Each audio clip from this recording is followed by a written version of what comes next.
berkelahi di dalam kelas atau membuat rusuh. Apa nilai kebaikannya?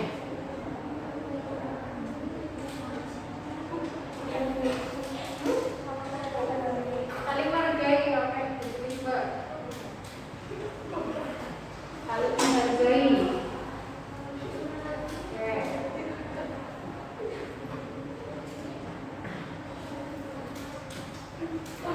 Kita belajar Pancasila, kita bernafas dalam sila-silanya. Kita belajar Pancasila, ayo kita jaga untuk Indonesia.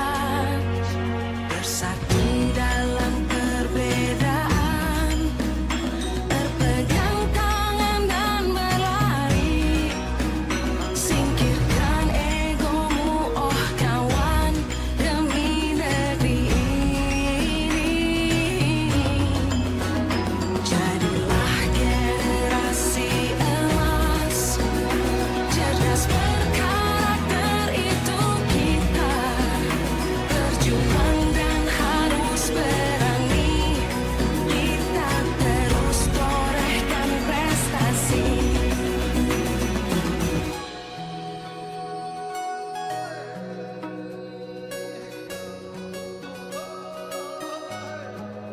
Assalamualaikum warahmatullahi wabarakatuh. Hai, perkenalkan nama saya Dwi Laksono Frinandar dari kelas 12 keperawatan. Di sini saya akan menyampaikan perkembangan siswa kelas 12 keperawatan setelah dibuatnya keyakinan kelas. Setelah dibuatnya keyakinan kelas, siswa-siswi kelas 12 keperawatan ini menjadi lebih giat, menjadi lebih aktif, bekerja sama dalam memecahkan masalah di dalam kelas, menjadi lebih rajin, contohnya saat melaksanakan piket kelas di pagi hari sebelum dilaksanakannya kegiatan belajar mengajar. Jadi, menurut saya, keyakinan kelas ini amat sangat perlu dibuat dan diterapkan di masing-masing kelas guna mengatur pengendalian siswa selama berada di dalam kelas. Selain itu, keyakinan kelas ini dibuat untuk mengajar siswa, untuk menghormati aturan-aturan yang sudah ada, dan untuk mengajari siswa agar dapat mengendalikan diri. Terima kasih dari saya. Sekian. Wassalamualaikum warahmatullahi wabarakatuh. Assalamualaikum warahmatullahi wabarakatuh. Di sini saya akan menjelaskan pendapat saya mengenai keyakinan kelas yang sudah dibuat. Menurut saya, semenjak adanya keyakinan kelas ini, murid-murid di kelas saya menjadi lebih disiplin, rajin, dan bertanggung jawab dalam segala hal. Dan semenjak adanya keyakinan kelas ini, murid-murid di kelas saya juga menjadi lebih kompak. Saya berharap dengan adanya keyakinan kelas, semoga murid-murid di kelas saya menjadi lebih maju dan baik. We are disciplined students.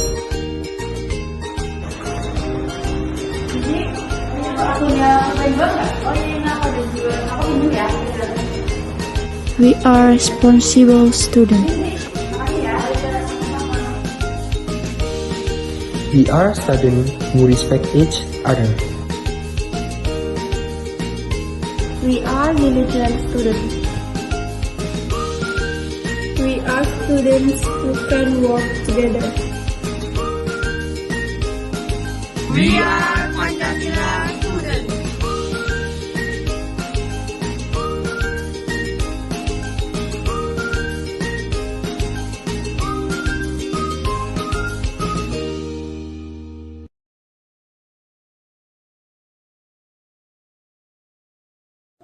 Oke, assalamualaikum warahmatullahi wabarakatuh.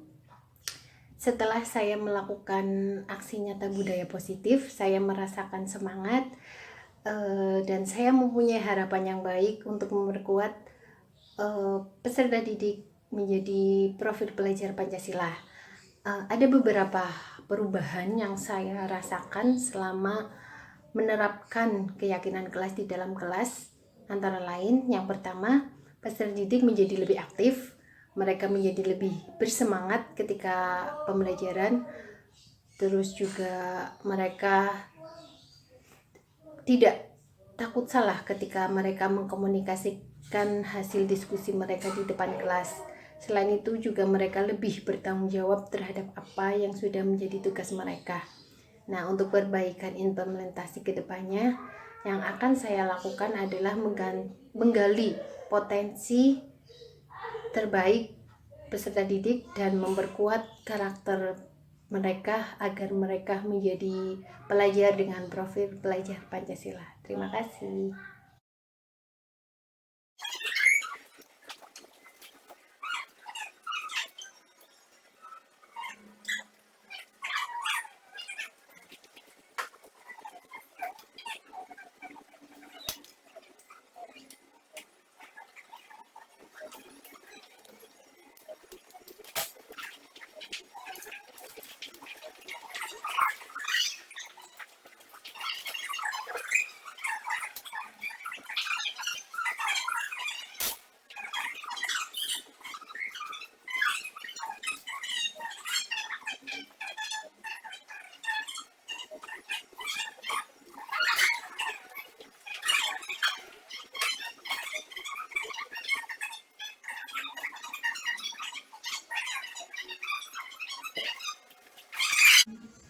Nah, ini filosofi pemikiran Ki Hajar Dewantara tentang pendidikan ada 4 yang sudah saya pelajari.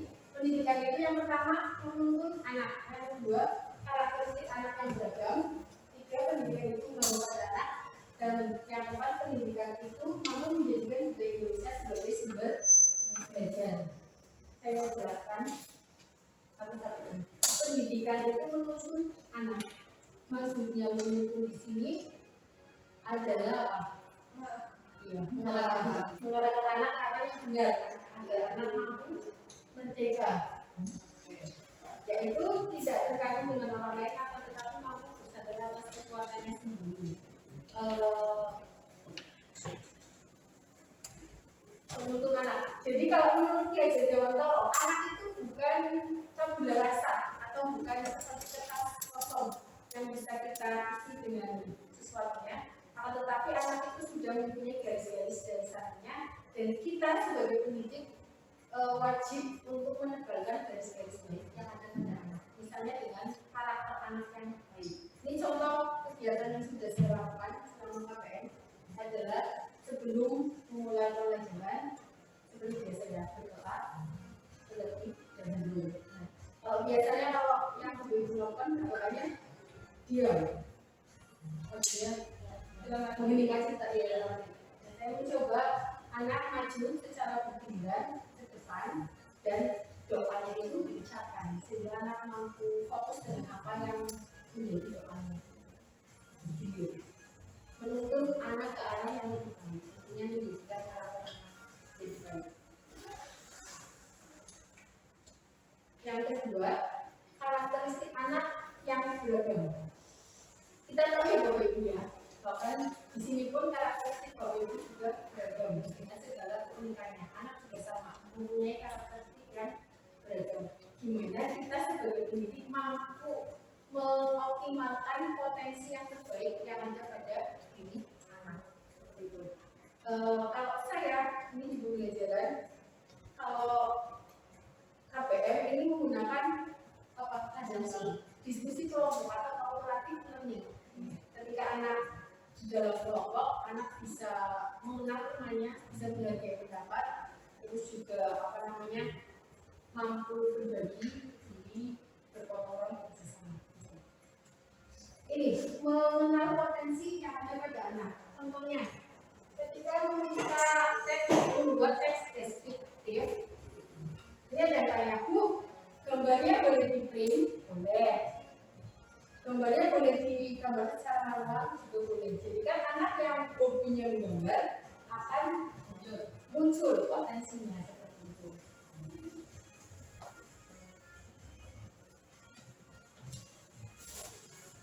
Terus yang ketiga, pendidikan itu menghamba pada anak. Maksudnya menghamba di sini bukan menggambar kayak sama kembarannya. Berorientasi kepada anak. Karena kalau menurut Mas Dijen, tujuan pendidikan ada 3 yang berbeda. Untuk murid dan murid. Orientasi kita memberikan pelayanan untuk murid. menginvestasikan, jangan investasinya uang saja, tapi investasikan segala waktu, tenaga, dan pikiran untuk mendesain dan menerapkan pembelajaran yang bisa kepada diri. Misalnya mendesain membuat media atau apa, ketika kita sebelum perform di depan kelas, kita memikirkan anak mau diapakan dengan di kelas nanti, seperti itu, mengambil pada anak. Terus yang keempat, pendidikan itu mampu menjadikan budaya Indonesia sebagai sumber pemikiran. Ketika menggabungkan panca indera dan permainan menjadi satu. Ini mungkin yang punya anak kecil tahu pendapatan yang Montessori. Yang Montessori itu apa ya?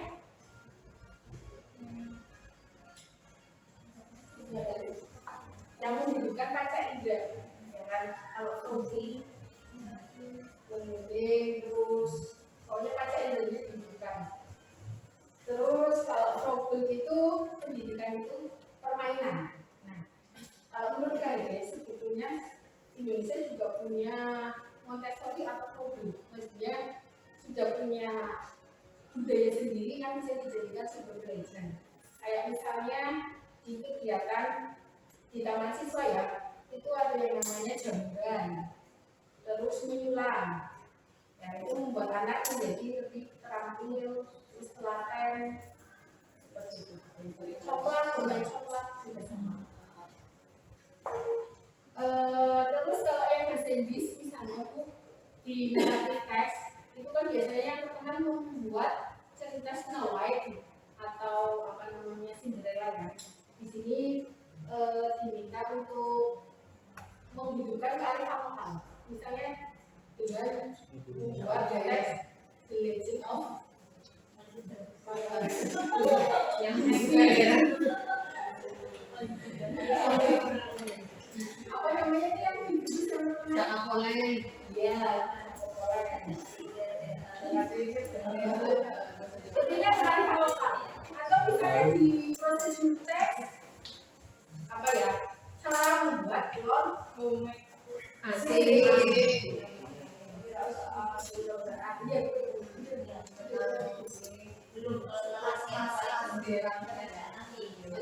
bukan kearifan lokalnya karena biar bisa mengenang budaya Indonesia. Terus selain permainan kan ada tradisional, kemudian permainan modern. Ini saya gunakan permainan kalau tradisional misalnya yang gerak-gerak gitu ya.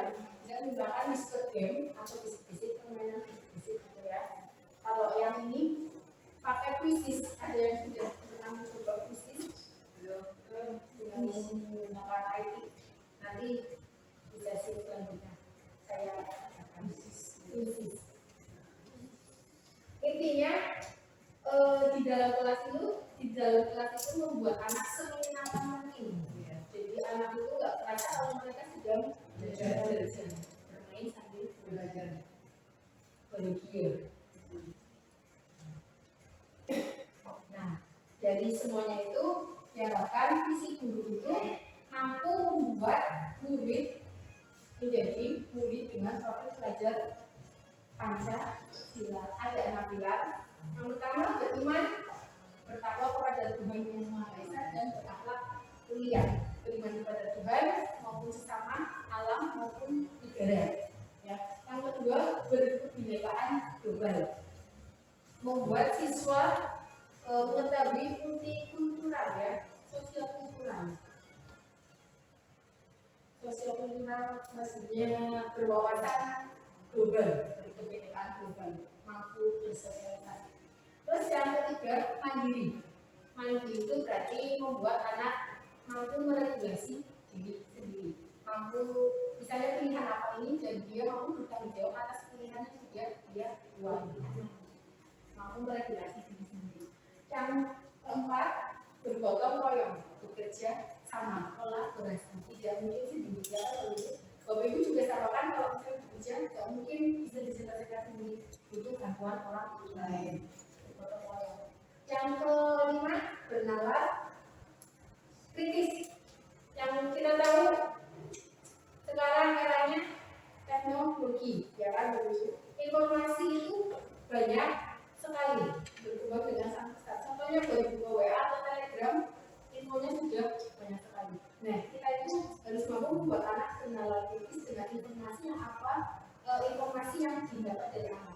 Informasi yang datang tidak, maksudnya tidak diterima secara mentah-mentah, tetapi mampu memfilternya.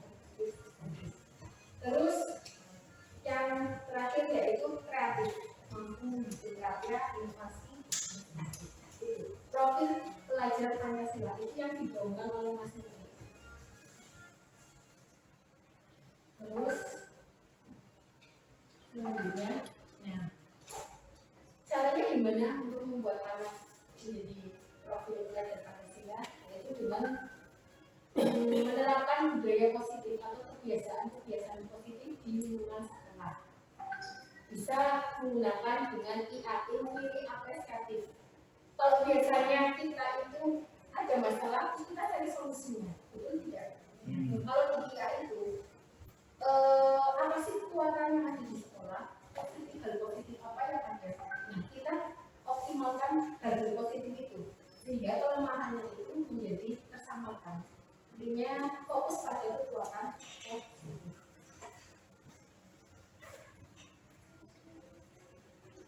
Oke, sekarang ini saya mau tanya, bagaimana penerapan disiplin saat ini di sekolah Anda? Apakah sudah diterapkan dengan efektif? Bila belum, apa yang menurut Anda masih digunakan? Ada yang mau tanya? Bagaimana penerapan menurut Bapak Ibu?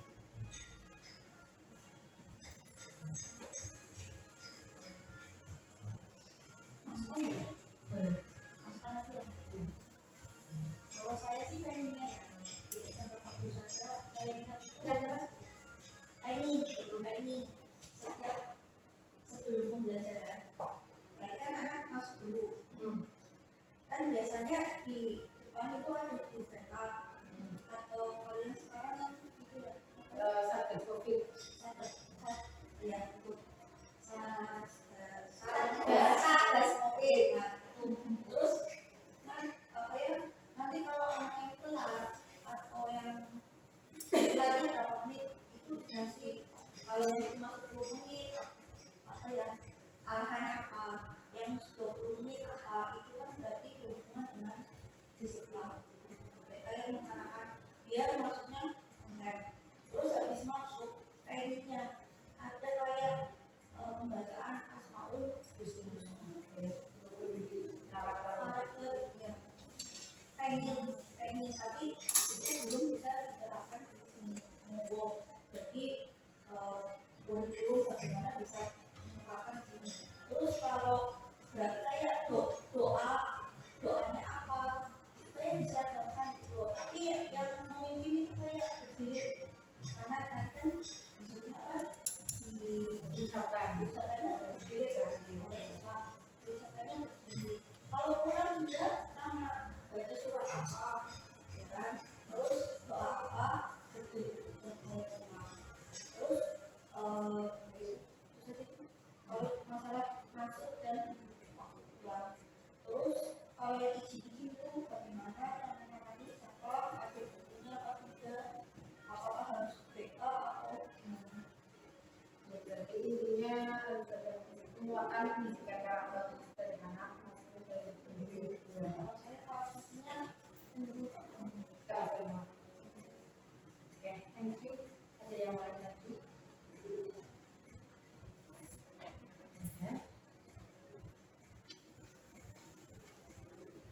Nah, ini budaya positif tadi terkait dengan konten ya, anak konten.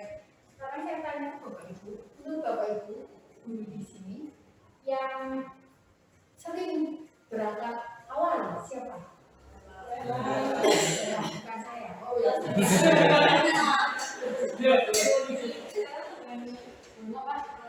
Ella, sekarang saya tanya sama Ella, kamu Ella berangkatnya pagi-pagi.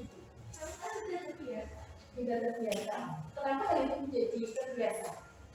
Menjadi kewajiban karena harus berangkat, tapi harus kita untuk itu kita harus memberikan proses siswa juga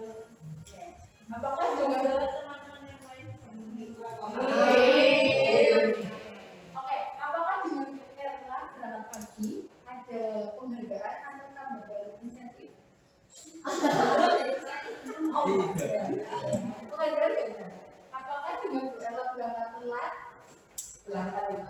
telat, potong buku atau dipotong gajinya? Ada. Tadi rasanya berangkat karena berangkat percaya kalau berangkat itu orangnya bertanggung jawab. Terus juga disiplin, ya kan Bu? Bahkan Bu Erla mendapat guru terdisiplin. Karena sudah ada nilai-nilai itu yang Bu Erla percaya. Ini sangat menarik sekali Bapak Ibu tentang disiplin positif dan juga motivasi perilaku manusia. Jadi ketika manusia itu melakukan sebuah tindakan, motivasinya apakah motivasi yang pertama melakukannya karena untuk menghindari hukuman, atau yang kedua karena ada imbalan, ada budaya maka akan dihina. Yang ketiga ini jadi orang yang mereka inginkan dan menghargai diri sendiri dengan nilai-nilai yang mereka miliki. Jadi ketika motivasi ini, motivasi 1, 2, dan 3 yang paling tinggi adalah motivasi yang ketiga karena ada nilai-nilai yang sayangnya dibutuhkan itu. Dan ini biasanya kan bertahan jangka yang panjang, baik itu berada di sini atau di sana, nanti berada tetap akan berangkat pagi, tidak pedulikan dengan yang lainnya. Maksudnya percayalah dengan diri sendiri. Sekarang tinggal Bapak Ibu bertanya ya, merefleksi diri itu motivasinya selama ini motivasi yang berapa? 1, 2, 3, kalau 1 sekian bisa naik lagi ke 2 dan ke 3. Nah, apa namanya, diharapkan ketika kita sebagai pendidik sudah memiliki motivasi yang 3, kita juga mampu mengajarkan anak-anak kita agar memiliki nilai-nilai yang mereka percaya. Jadi ketika mereka berangkat ke sekolah on time bukan takut karena hukuman atau karena ada tambah nilai, akan tetapi nilai-nilai yang mereka percaya. Tunggu Pak.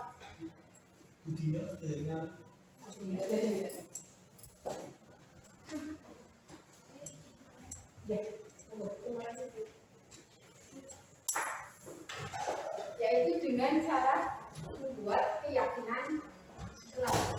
Keyakinan kelas adalah prinsip-prinsip dasar bersama di antara keluarga kelas. Ini contoh keyakinan kelas yang sudah saya buat.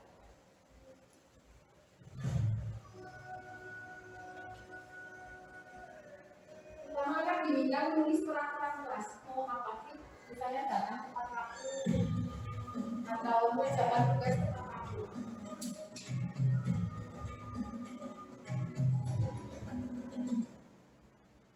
Dan apa yang kita akan lakukan? Misalnya mengerjakan tugas tepat waktu, datang ke sekolah tepat waktu, terus sama saja.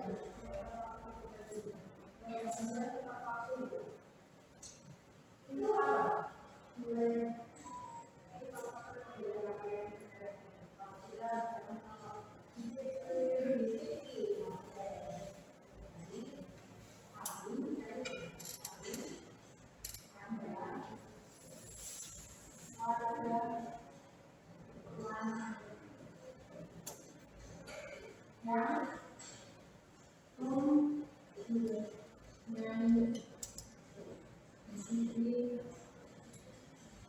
Yang ini, itu ya.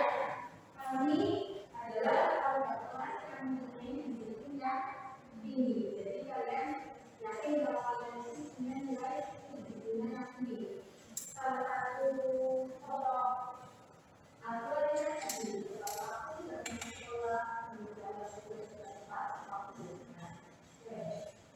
Misalnya ini, dilarang membeli sesama teman, dilarang membeli sambungan, dilarang itu lagi di dalam kelas atau menerapkan mati-mati sendiri.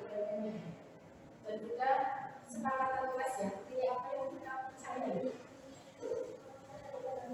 Ada yang tahu yang sudah training. Lalu training.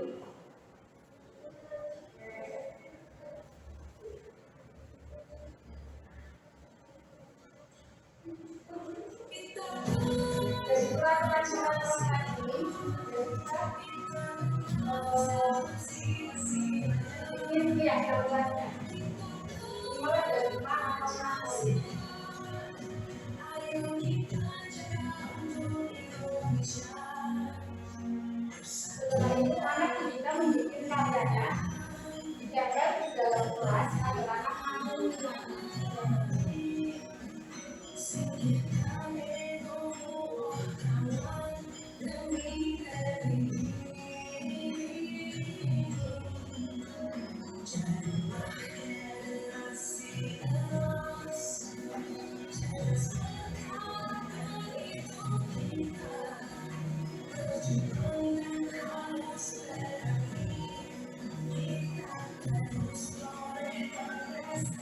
Itu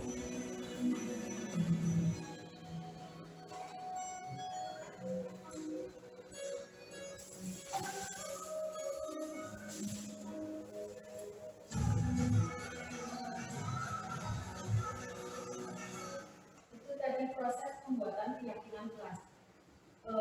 Jadi biasanya kan peraturan banyak sekali di Bapak Ibu. Tapi kita khususkan lagi menjadi keyakinan kelas. Jadi nilai-nilai satu misalnya disiplin. Peraturannya kan banyak. Datang tepat waktu, datang tepat waktu, dan lain-lain. Terus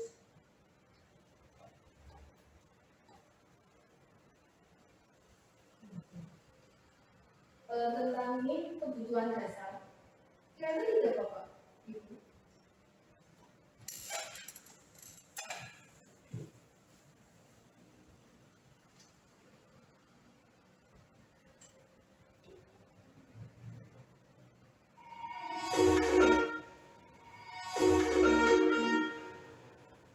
Tentang kebutuhan dasar. Pastikan selama perjalanan waktu ada anak yang melanggar, ya kan? Nah, menurut ketika anak melanggar suatu aturan, pasti ada kebutuhan dasar dari anak yang belum terpenuhi. Contohnya, Fatma membawa bekal, kemudian Lala mengambil bekalnya Fatma. Nah, kita melanggar aturan. Kita tanya dulu alasan Lala mengambil bekal siang punya Fatma itu apa? Kalau misalnya alasannya karena lapar, berarti kebutuhan dasar yang belum terpenuhi adalah kebutuhan berkelanjutan dan pangan dan makan. Terus kalau Lala, kenapa sih kamu mengambil bekal makanannya Papa? Ya karena iseng aja, pengen lihat kamu nangis misalnya seperti itu. Berarti kebutuhan dasar yang tidak terpenuhi adalah kebutuhan kesenangan. Ada lima ya Bapak. Kesenangan, bertahan hidup, cinta dan kasih sayang, kebebasan dan penguasaan. Seperti itu.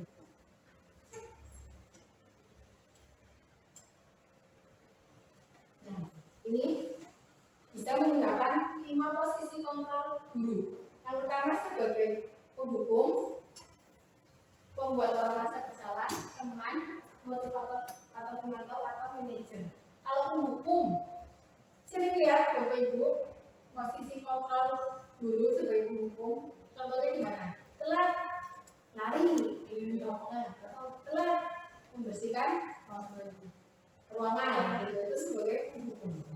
Kalau ini membuat orang merasa bersalah, contohnya biasanya guru ini nadanya halus, tapi malah efeknya itu lebih parah daripada sebagai pendukung. Ketika membuat orang merasa bersalah, misalnya gini, kamu kok gitu sih? Kamu nggak merasa kasihan sama ibu? Mau kamu apa? Gitu. Kamu ini apa namanya? Kok tidak seperti ini sih? Nadanya lembut tapi nyelukit gitu karena asalnya gitu. Membuat orang merasa bersalah.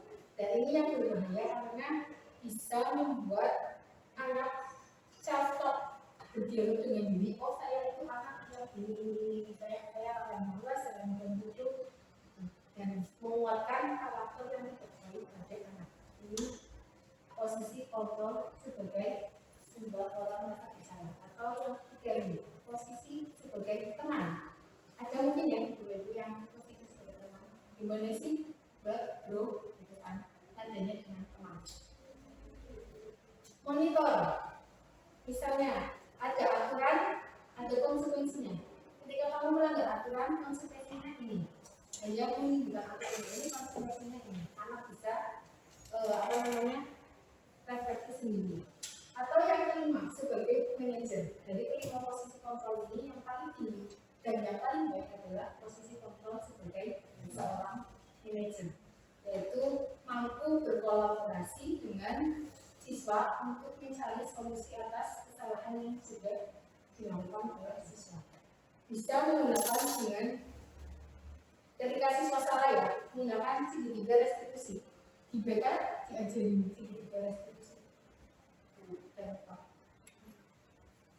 Itu paling kebutuhan mahasiswa segitiga apa berarti? Yang kebutuhan dasar ya. Kebutuhan dasar itu saya masih ingat kalau itu mungkin perlu dipancing untuk ingat kembali.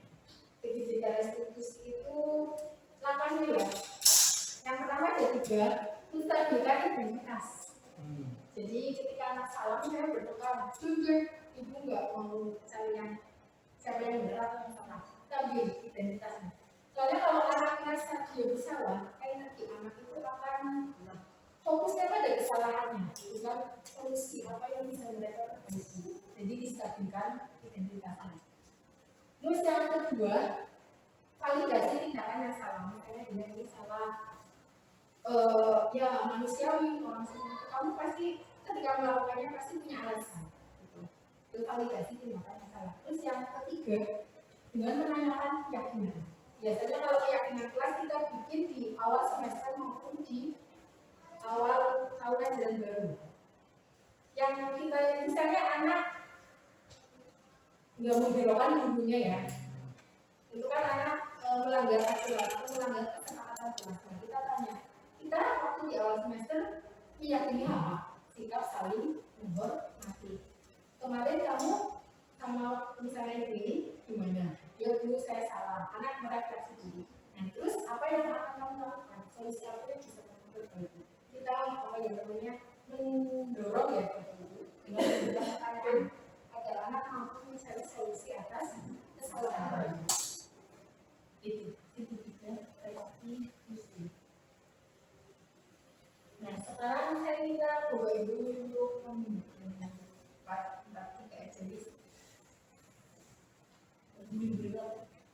jadi kalau itu berapa? 2, 3, 4, 5, 7, 14, 45. Oke. Begitu. Oh, izin. Terima kasih, Pak. 3.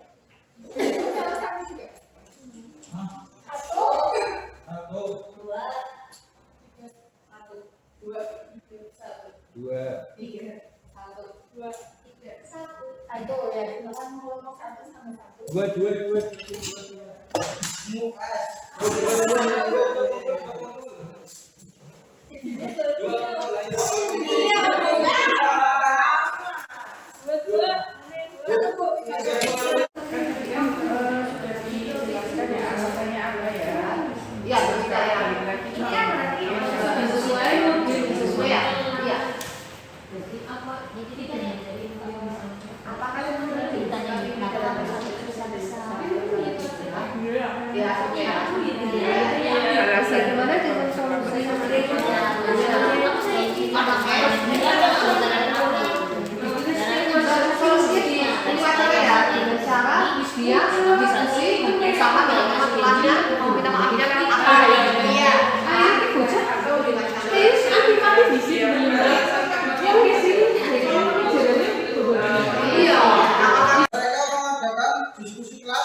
bersikap menanggapi atau melakukan atau menghargai atau menghormati Kenny dan melakukan permohonan maaf melalui email, mengirim email ke Kenny. Dan langkah-langkahnya yang kedua adalah merekomendasikan kepada kepala sekolah agar lain kali kalau Bu Santi Priani yang menggantikan Bu Eni. Itu kenapa? Karena dua orang ini akan menunjukkan sikap perubahan sikap dari yang tadinya pertama tidak menghargai, mereka ini mau berubah. Kalau ada kesempatan Bu Eni menggantikan Bu Santi dalam mengajar. Jadi perubahan sikapnya itu akan ditunjukkan setelah atau nanti bila ada kesempatan Bu Eni mengajar atau menggantikan kembali Bu Santi. Mereka akan merubah sikapnya dengan memperhatikan dan tidak istilahnya ngobrol sendiri dan sebagainya. Itu langkah-langkah yang dilakukan oleh kedua siswa tersebut. Terus pertanyaan yang ketiga, apakah posisi yang diambil oleh Ibu Eni dalam menangani kebijakan tadi pada kasus di atas, menurut kami pada kasus di atas karena Bu Eni melakukan pendekatan dan berbicara secara lurus, Bu Eni melakukan tadi manajemen dengan kontrol.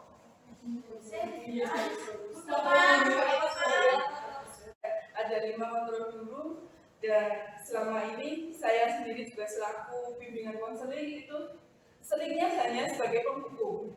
Ya, dan itu ternyata kan tidak baik efeknya ke siswa. Dan kita jadi tahu di sini kontrol guru itu ada macamnya, ada 5.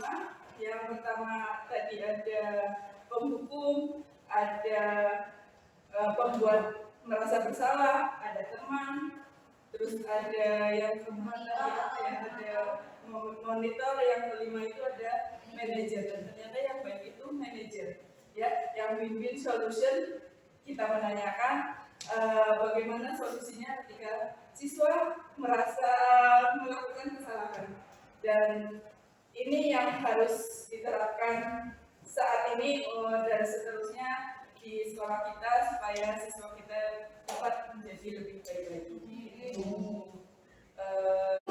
Kalau saya lebih ke kesan dan pesan ya. Iya. Kesan saya ikut serta dalam agenda atau kegiatan ini itu saya merasakan senang karena saya menambah pengalaman, terus saya menambah ilmu tentunya, dan pesan saya sih lebih ke mudah-mudahan apa yang diberikan oleh Budia kepada kita semua bisa diterapkan ke siswa-siswa kita. Amin. Mungkin itu saja. Terima kasih. Sama.